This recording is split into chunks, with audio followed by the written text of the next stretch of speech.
Meu nome é Jéssica Rodrigues Plaça, eu sou hoje mestranda do programa de pós-graduação de Oncologia Clínica, Células-Tronco e Terapia Celular, da Faculdade de Medicina de Ribeirão Preto, da Universidade de São Paulo. Eu, na verdade, sou formada em biotecnologia, apesar de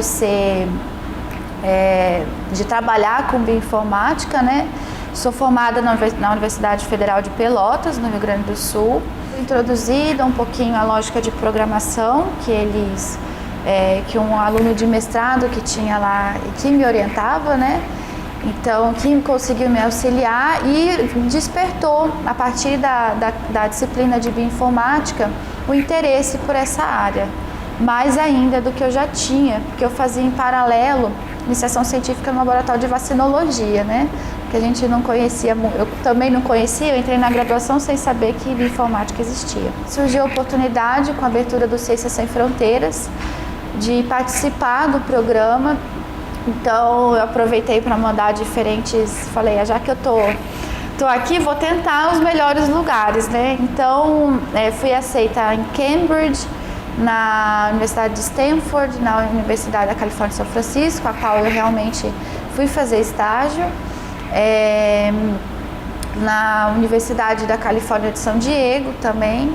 E eu acabei optando por ficar em São Francisco, porque para mim a linha de pesquisa era mais interessante, né? Lá a gente acabei trabalhando com dados de microarranjo, que na época era uma novidade ainda, principalmente aqui no Brasil.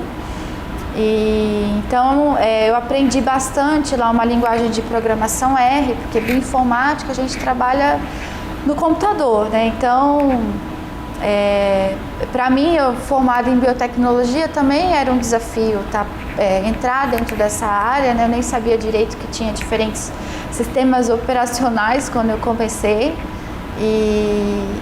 Mas foi muito interessante, porque a partir disso eu consegui me envolver tanto no período de iniciação científica quanto nesse estágio que eu fiz fora, né? Eu fiquei no total 8 meses. E lá realmente eu pude aprender, ter contato com os pesquisadores renomados, né? E ao mesmo tempo que eu fazia estágio em São Francisco, eu tive a oportunidade de fazer algumas disciplinas na Universidade de Stanford e na Universidade da Califórnia de Berkeley, né? Como aluna, e disciplinas também tanto da área de bioinformática quanto de programação em R, que hoje é o que eu mais utilizo para análise no meu projeto mesmo de mestrado. Me formei em 2014, né? Trabalhei durante um ano e ano passado, 2015, eu ingressei no mestrado.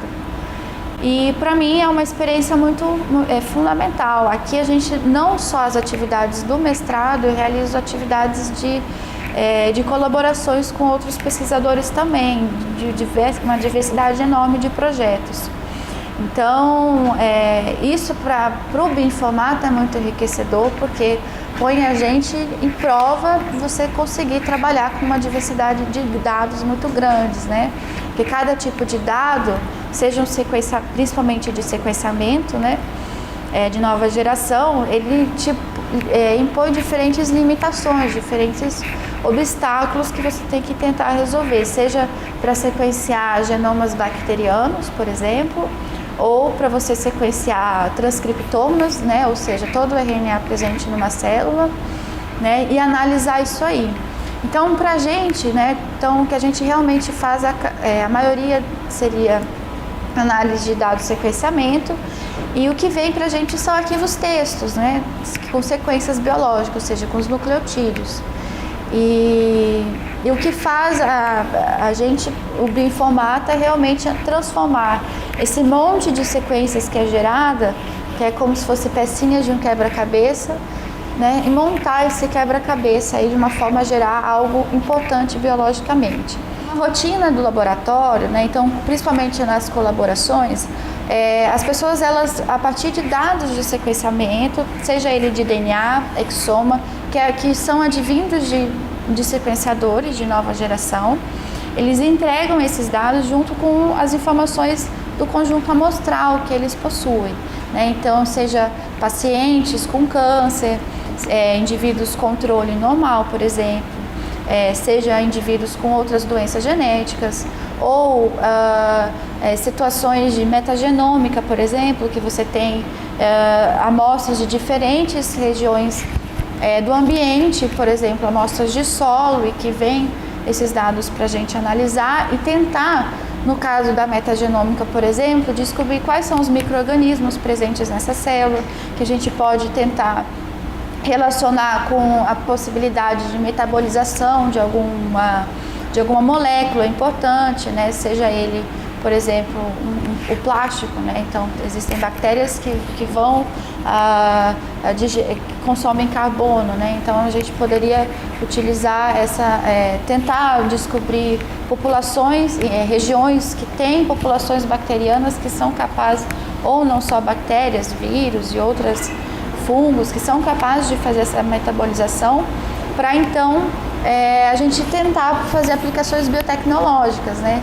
Então, esse é um dos ganchos da minha graduação, que é da onde realmente a gente tenta fazer a aplicação real dos dados, né? Então, a bioinformática ela é uma forma da gente tentar descobrir padrões, descobrir organismos ou expressões de RNA, enfim, ou alguns padrões que vão, de alguma forma, ter um impacto dentro de um contexto geral, seja ele no contexto da saúde, seja ele no contexto agronômico, seja ele num contexto de pesquisa, né, não aplicação clínica. Então a gente tem esses dois lados, ou ainda descobrir RNAs que estão presentes, estão sendo expressos unicamente em um contexto de câncer, por exemplo, e aí a gente conseguir, se ele realmente for expresso unicamente nesse contexto, a gente tentar introduzir alvos para terapias, né, para essas doenças,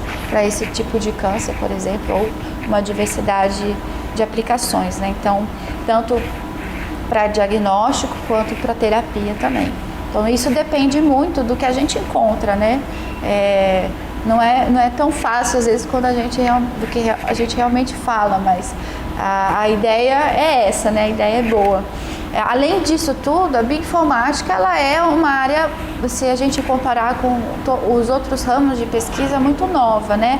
A biologia, de uma forma geral, ela é muito nova, mas a bioinformática em si, principalmente a análise de sequenciamento de nova geração, é um desafio muito grande. O próprio sequenciamento humano, né, ele teve a primeira versão só nos anos 2000, né? Então a gente está em 2016 e são 6 anos que a gente teve um avanço, principalmente em 2010, muito grande na geração de sequências biológicas, mas ainda assim a análise dessas sequências geradas é um grande desafio, que é o que a bioinformática tenta resolver. A gente gera esse boom de informações, mas o nosso desafio é tentar trazer um significado biológico para essas informações de sequência, seja de RNA, de DNA ou de proteína, né, que também é uma área muito grande, apesar de eu não trabalhar diretamente com modelagem, né, de proteínas. Hoje eu sou bolsista da CAPES, do Programa de Pós-Graduação de Oncologia Clínica, aqui da Faculdade de Medicina, e o meu projeto envolve análise de dados públicos, né? Então são dados de sequenciamentos de RNA que já foram depositados em bancos públicos e analisados de alguma forma